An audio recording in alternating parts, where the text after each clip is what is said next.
성도 여러분, 오늘도 우리에게 거저 은혜로 하루라고 하는 시간이 주어졌습니다. 그러니 오직 하나님의 은혜 가운데 이 하루를 감사히 살아내셔야 합니다. 보통 우리가 어린 시절부터 받았던 잘 살기 위한 교육은 무조건 아껴야 한다라는 것입니다. 그런데 막상 우리는 아끼며 최선을 다하여 살아왔는데 하루하루가 여전히 물질과의 전쟁입니다. 열심히 일했는데 남는 것이 없기에 내 코가 석자이고, 그러다 보니 남을 돌본다라고 하는 것은 언감생심, 생각해 볼 겨를도 없습니다. 적어도 오늘의 나하고는 전혀 상관없는 이야기가 되는 것이죠. 성도 여러분, 청지기로 부름받은 저와 여러분에게 낭비하는 습관은 분명 심각한 죄악입니다. 모든 것의 주인이 누구인가를 잃어버린 어리석은 청지기가 되는 것이죠. 오늘 말씀을 가지고 잠시 예수님의 오병이어의 현장으로 가봅니다. 예수님께서 기적을 일으켜 5천 명을 먹이시는 일에 주님은 조금도 아끼지 아니하십니다. 그런데 또 말씀해 보면 남은 부스러기는 열심히 모으십니다. 다시 말해 누군가와 나누는 데는 아낌없이 나누시지만 부스러기는 또 알뜰하게 챙기십니다. 오병이어는 생명의 양식 대신 예수님을 비추어주는 사건이 되지만 더불어 이 사건을 통하여 예수님의 경제 원칙과 정신을 발견하게 되어집니다. 어떤 사람은 돈을 써야 할 곳에 쓰지 않고 엉뚱한 곳에 씁니다.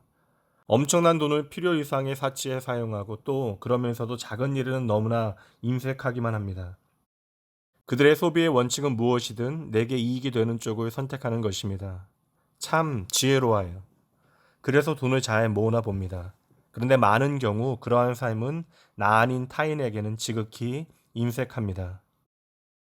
오늘 잠언 말씀이나 예수님의 손수 가르쳐 주신 삶의 가르침은 줄 때는 듬뿍 주고 남은 부스러기는 아끼라는 것입니다.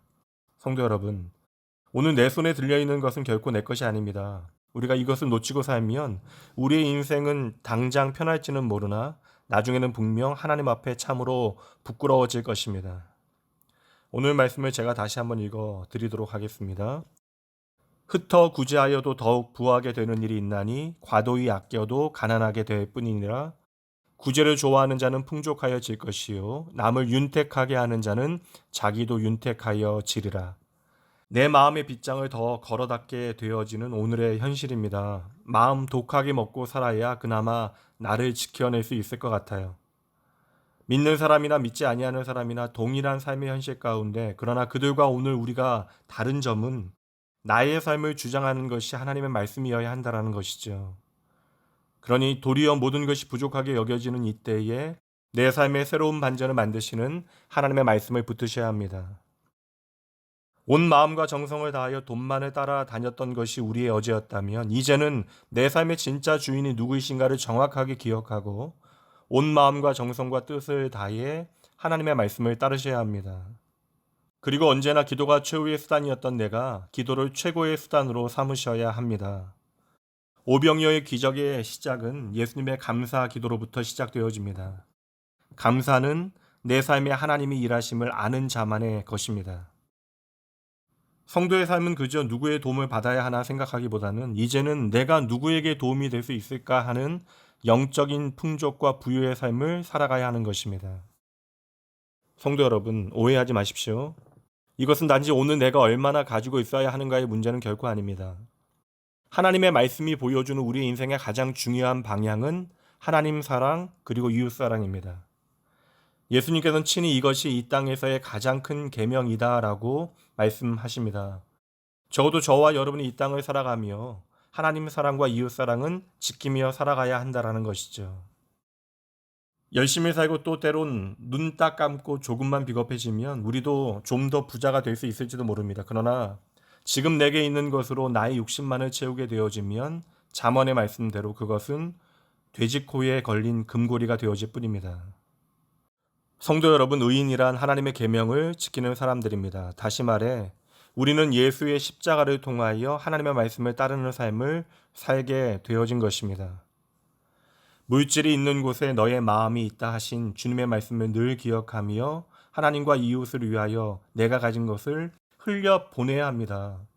이것이 바로 축복의 통로가 되어지는 삶이고 하나님의 말씀에 순종하는 하나님의 백성들의 삶에 하나님께서는 풍요와 윤택을 반드시 채우신다 약속하십니다.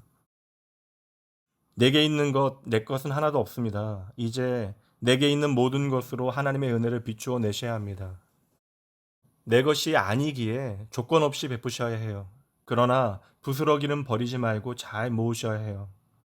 하나님의 은혜에는 부스러기란 없습니다. 그러니 잘 관리해야 좋은 청지기가 되는 것입니다. 성도 여러분, 모두 부자가 되시기 바랍니다. 그러나 반드시 하나님의 은혜로 바늘길을 통과한 낙타와 같은 부자가 되셔야 합니다. 오늘 말씀은 어찌 보면 참으로 넘기 힘든 산처럼 보입니다. 그러나 이 말씀이 바로 살아계신 하나님의 말씀입니다. 세상에서 내 주머니는 터질 것 같은데 결코 하나님 보시기에 빈털터리가 되시면 안 됩니다. 우리에게 항상 더 좋은 것으로 채우시는 좋으신 하나님 기억하고 내 삶이 하나님의 축복의 통로 되시는 여러분 되셔야 합니다. 오늘 하루도 하늘의 기쁨과 행복을 풍성히 맛보고 하나님께서 채우시는 좋은 것들을 누리며 나누는 여러분 되시길 주님의 이름으로 축복합니다. 잠시 기도합니다. 하나님 아버지, 모든 것이 하나님의 은혜입니다. 그 하나님의 은혜의 기억을 붙들고 저에게 주신 하루를 시작하게 하여 주시옵소서. 어떤 생명도 아름다운 꽃을 피우기 위해서는 땅에 뿌려지는 아픔과 내가 깨어지는 산고의 고통을 겪어야 하는 것처럼 믿음의 풍성한 생명의 열매로 우리의 삶이 맺어지기 위해서는 반드시 우리가 넘어야 할 산이 있다라고 주님께서 말씀해 주셨습니다. 주의 말씀에 귀 기울이게 하여 주시옵소서. 저희들 그리도 열심히 살아가는데 여전히 하나님께서 우리에게 허락하시는 온전한 자유와 기쁨을 맛보지 못하고 살아갑니다. 이 시간 살아가는 주의 자녀들이 결코 하나님 보시기에 어리석은 부자 되지 말게 하여 주시옵소서. 나의 모든 것이 진정 하나님의 것임을 기억하고 이 모든 것을 통하여 참으로 하나님을 예배하는 경건이 우리의 삶에 나타나게 하시고 이 모든 것을 통하여 하나님의 영광만을 위하여 살아가게 하여 주시옵소서. 이 시간 주의 말씀 붙들고 머리 숙인 주의 자녀들에게 세상은 결코 이해하지 못하는 신앙의 역설과 비밀을 깨닫게 하시고 오직 하나님 주시는 윤택과 풍요, 행복과 만족을 풍성히 누리게 하여 주시옵소서. 사랑하는 주의 자녀들로 세상의 헤아림에 마음 빼앗기지 말고 오직 하나님의 헤아림을 기억하며 믿음으로 말씀에 순종하며 살아가게 하여 주시옵소서. 아버지여, 세상을 복되게 하는 삶이 하나님의 정직의 삶이 되어집니다. 언제나 주님의 말씀을 내 삶의 첫 번째 기준 삼고 주의 명령을 따라 물질에서 자유함으로 우리의 신앙의 마지막 고비를 뛰어넘어 진정한 자유와 평안과 기쁨을 누리게 하여 주시옵소서. 하나님의 거룩한 부르심에 믿음으로 응답하여 세상을 복되게 할 주의 자녀들의 삶에 오늘도 친히 동행하여 주시고 복을 내려주시는 모든 만물의 주인 되신 예수님 이름으로 간절히 기도합니다. 아멘.